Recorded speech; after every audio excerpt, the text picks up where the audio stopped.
Okay, my name is Joel Bloch. I brought a bunch of photos, mostly from Europe. My father was a medic during the D-Day. Which one's your father in this picture? The one on this one. Okay. And he told me lots of stories. I was just going to tell a short one about when he was stationed in Newcastle on Tyne before the invasion. Evidently they didn't have a whole lot to do, and he liked to tell me how he used to teach English, reading and writing, to some of the people in his platoon. He told me they found out that a lot of people didn't know how to read and write, and that while they were waiting for the invasion, then that's what he did.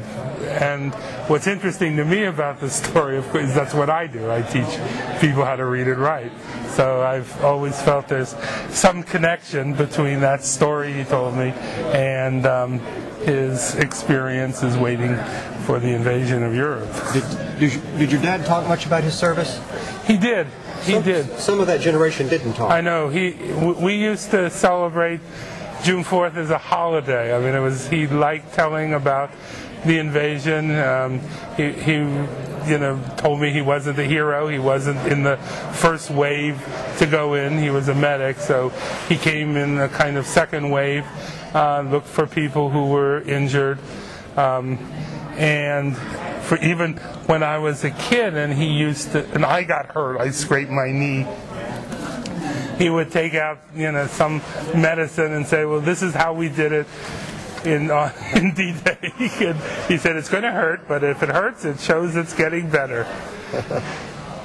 What did he do when he got back? He worked for the city of Cincinnati. He got back. He married my mom, and they had me a couple of years later. I was born in 1949. He got back in 1945. And is your father still living? No, he passed away in 1976.